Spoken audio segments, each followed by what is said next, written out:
بسم الله الرحمن الرحيم. الحمد لله رب العالمين على نعمه التي لا تحصى ولا تعد، وإن تعدوا نعمة الله لا تحصوها. الحمد لله على نعمة الإيمان، الحمد لله على نعمة الإسلام، الحمد لله على نعمة القرآن، الحمد لله أن جعلنا من أمة خير الأنام سيدنا محمد صلى الله عليه وسلم. اللهم صل وسلم وبارك على سيدنا محمد وعلى آله وصحبه وسلم تسليما. ثم أما بعد، أيها المؤمنون، أحييكم بتحية الإسلام، تحية أهل الجنة في الجنة، تحيتهم فيها سلام.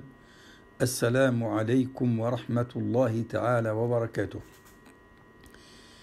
يقول تعالى في محكم التنزيل بعد أعوذ بالله من الشيطان الرجيم: يا أيها الذين آمنوا إذا قمتم إلى الصلاة فاغسلوا وجوهكم وأيديكم إلى المرافق وامسحوا برؤوسكم وأرجلكم إلى الكعبين وإن كنتم جنبا فاطهروا.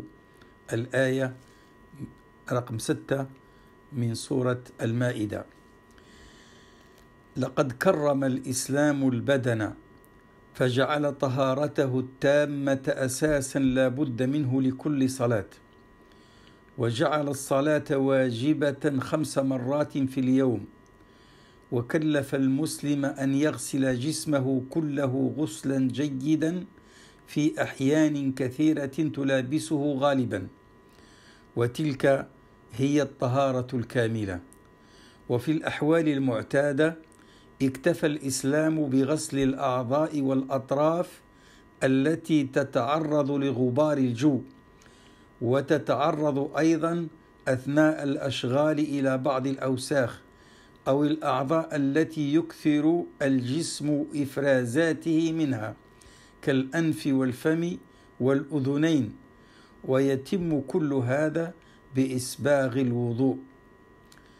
وقد بين رسول الله صلى الله عليه وسلم أن الرجل الحريص على نقاوة بدنه ووضاءة وجهه ونظافة أعضائه يبعث على حاله تلك يوم القيامة وضيء الوجه أغر الجبين نقي البدن والأعضاء.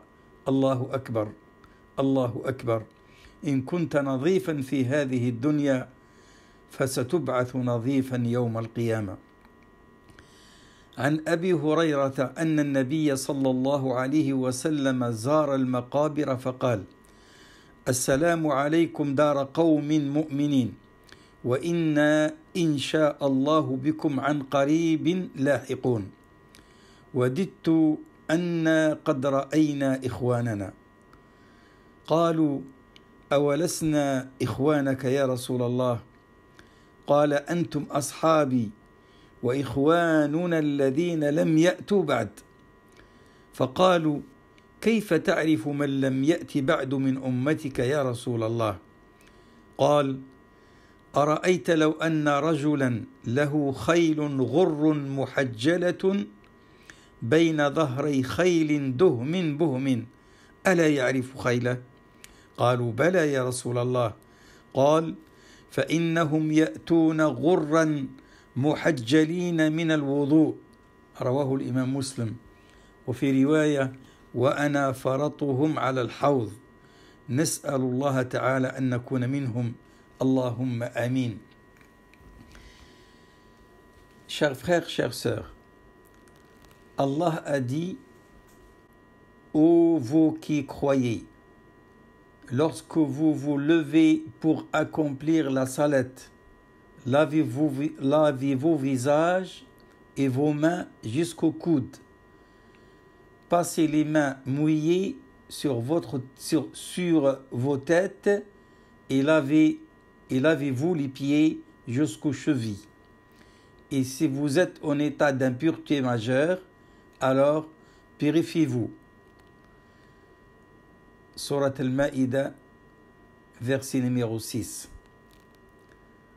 C'est-à-dire, si vous êtes dans un état d'impureté, purifiez-vous par un bain, c'est-à-dire le lavage total du corps. Chers frères, chères sœurs, l'islam a honoré le corps en faisant de sa purification complète une exigence indispensable à chaque prière. Et pour cela, il a prescrit 5 prières obligatoires chaque jour. Donc, on se lave 5 fois au minimum. De plus, l'islam a imposé aux musulmans de bien laver son corps entièrement à plusieurs occasions qui se répètent régulièrement dans sa vie. Cela représente la purification complète. Dans les situations ordinaires, le fidèle est tenu de se laver les membres et les parties exposées à la pollution atmosphérique pendant les activités quotidiennes, ainsi que les organes du corps qui émettent beaucoup de sécrétions, comme la bouche, le nez, les oreilles, etc. On arrive à cette purification en faisant les ablutions avant chaque prière. L'envoyé de Dieu, sallallahu alayhi wa sallam, a indiqué que le musulman attaché à la pureté de son corps, à l'éclat de son visage et à la propreté de ses membres ressuscitera le jour de la résurrection dans cet état, le visage éclatant, le front étincelant, le corps et les membres purifiés. Abu Huraira rapporte que le prophète sallallahu alayhi wa sallam a dit en visitant un cimetière: que la paix soit avec vous, ô habitants croyants de cette demeure. Nous allons, si Allah le veut, vous rejoindre bientôt. J'aurais voulu que nous voyions nos frères. Les gens qui étaient avec lui ont dit: nous ne sommes pas tes frères, ô envoyé d'Allah. Il a dit, sallallahu alayhi wa sallam: vous êtes mes compagnons. Nos frères sont ceux qui viendront après. Et les gens lui ont dit: comment peux-tu connaître les gens de la communauté qui viendront après, ô envoyé d'Allah?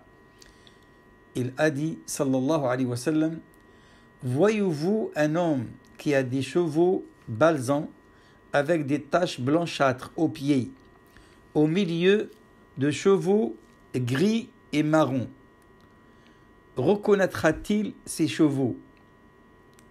Les gens ont dit: certes, oui, ô envoyé d'Allah. Il a dit, sallallahu alayhi wa sallam: ils viendront avec des fronts et des membres étincelants par l'effet des ablutions. Ce hadith est rapporté par l'imam Muslim. J'espère que nous sommes parmi eux, incha'Allah subhanahu wa ta'ala. إخوة الإيمان، قال تعالى في الآية السابقة: وإن كنتم جنبا فاطهروا، أي أن الجنابة توجب الاغتسال، والجنابة تأتي من ملامسة الرجل زوجته أو من الاحتلام، وعليه فمن كان جنبا وجب عليه أن يتطهر ويغتسل اغتسالا كاملا قبل أداء الصلاة. فمن صلى وعليه جنابة فصلاته باطلة إلا المعذور. السؤال الذي يطرح: هل الإسلام أمر المسلم أن يغتسل غسلا كاملا في غير جنابة؟ أيها الإخوة والأخوات، لو نظرنا إلى كل الأديان وكل المذاهب القديمة منها والحديثة ما وجدنا مثل الإسلام في حرصه على النظافة والتطهر، مما يجعل المسلم يعاود الغسل والوضوء ولو كان نظيفا. ولذلك فإن الأمة الإسلامية الحقة بعيدة كل البعد عن أي أثر من آثار القذارة والاتساخ. ولو لاحظنا واقع المسلمين اليوم فلا يسعنا إلا أن نقول أين نحن من الإسلام. وللإجابة عن السؤال أقول أن الإسلام لم يدع أمر الغسل الكامل للظروف التي تفرضه مثل الجنابة، بل حث المسلم ألا يفوته أسبوع إلا ويغتسل فيه، وذلك يوم الجمعة من كل أسبوع. قال صلى الله عليه وسلم: غسل يوم الجمعة واجب على كل محتلم وسواك ويمس من الطيب، رواه الإمام مسلم. وقال صلى الله عليه وسلم: إن هذا يوم عيد جعله الله للمسلمين، فمن جاء الجمعة فليغتسل، رواه ابن ماجه. فالمسلم إذن إنسان نظيف أمره الإسلام أن يغتسل في الأسبوع على الأقل مرة، ويتوضأ للصلاة على الأقل 5 مرات في اليوم، فهل يبقى من درنه شيء؟ وهل رأينا منهجا يحث صاحبه على الالتزام بالنظافة والتطهر مثل منهج الإسلام؟ فيا ربي لك الحمد والشكر على نعمة الإسلام. Chers frères, chères sœurs, dans le verset précédent, Allah a dit: si vous êtes en état d'impureté majeure, purifiez-vous. C'est-à-dire que vous n'avez pas le droit de faire la prière si vous êtes en état d'impureté majeure. Il faut se laver complètement, c'est-à-dire laver entièrement le corps. Que signifie état d'impureté ou janaba? C'est l'état d'impureté suscité par le rapport sexuel. Donc, celui qui accomplit sa prière dans un état d'impureté, elle ne sera pas agréée par Allah subhanahu wa ta'ala, sauf pour celui qui a une excuse valable. La question qui se pose maintenant est la suivante. Est-ce que l'islam a imposé aux musulmans de se laver entièrement le corps en dehors de cet état d'impureté? Pour répondre à cette question, je peux dire que l'islam ne fait pas dépendre la question du lavage du corps entier à d'une seule circonstance où il est obligatoire, mais il a consacré un jour de la semaine pour se laver, et c'était le jour du vendredi. En effet, le prophète sallallahu alayhi wa sallam a dit: se laver le vendredi est obligatoire pour chaque musulman, et il doit en plus se nettoyer les dents avec le siwak et toucher un peu de parfum. Ce hadith est rapporté par l'imam Muslim. Il a dit également, sallallahu alayhi wa sallam, ce jour du vendredi est prescrit par Allah comme jour de fête pour les musulmans. Aussi, celui qui vient assister à la prière du vendredi doit se laver. Le musulman est une personne propre et aime la propreté. Il se lave entièrement au minimum une fois dans la semaine et il fait ses ablutions 5 fois au minimum par jour. On n'a jamais vu une religion qui encourage ses fidèles d'être toujours propres comme la religion de l'islam. Walhamdulillah, an ja'alana muslimin. إخوة الإيمان، لكي يبقى الإنسان المسلم دائما نظيفا ذا رائحة طيبة، أمره الإسلام أن يتنظف من الطعام ويتخلص من فضلاته وروائحه وآثاره، وهذا أنقى للمرء وأطيب.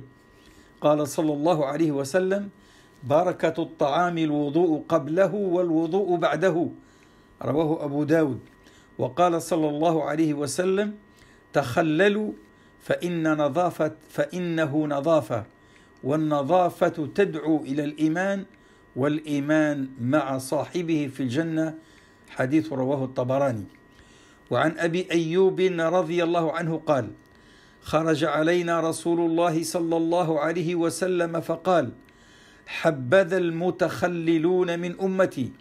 قال: وما المتخللون يا رسول الله؟ قال: المتخللون في الوضوء والمتخللون من الطعام.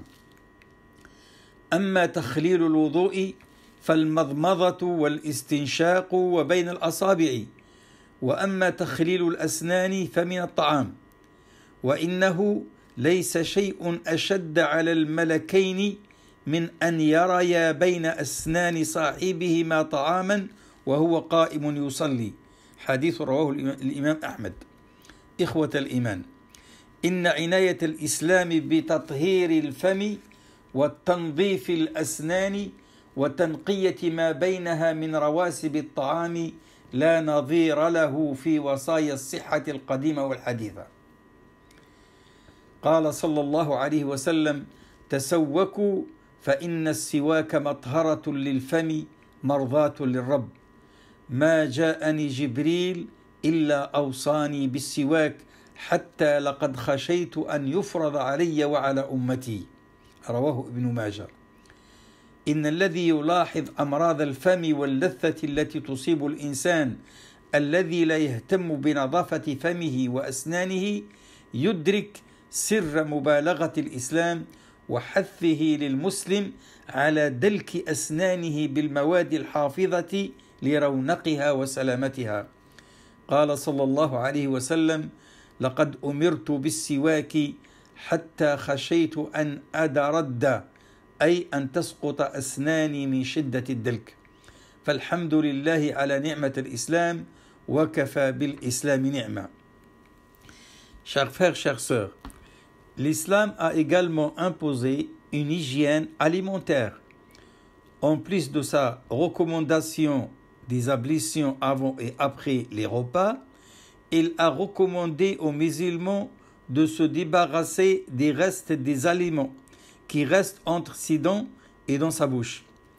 Le messager d'Allah sallallahu alayhi wa sallam a dit: la bénédiction du repas, c'est de faire les ablutions avant et après. Il a dit également sallallahu alayhi wa sallam: servez-vous du cure-dent, car c'est de la propreté. Et la propreté conduit à la foi, et la foi est au paradis avec son porteur.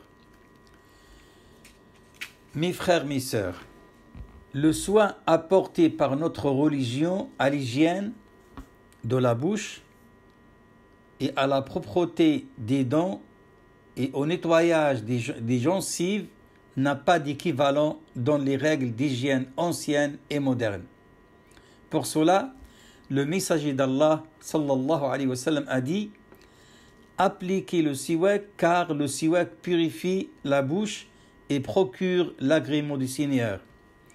Enfin, celui qui remarque les maladies de la bouche et des gencives causées par leur négligence comprend le secret de l'insistance de l'islam sur le brossage des dents par des produits qui assurent leur hygiène et préservent leur éclat.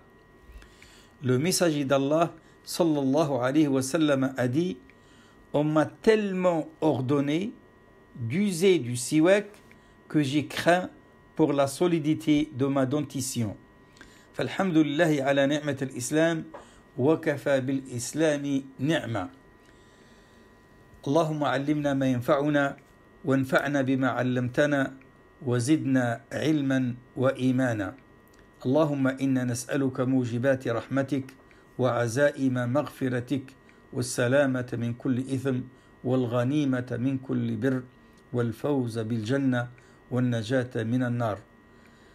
اللهم آتنا في الدنيا حسنة وفي الآخرة حسنة وقنا عذاب النار. وصل اللهم وسلم وبارك على سيدنا محمد وعلى آله وصحبه أجمعين. سبحان ربك رب العزة عما يصفون وسلام على المرسلين والحمد لله رب العالمين.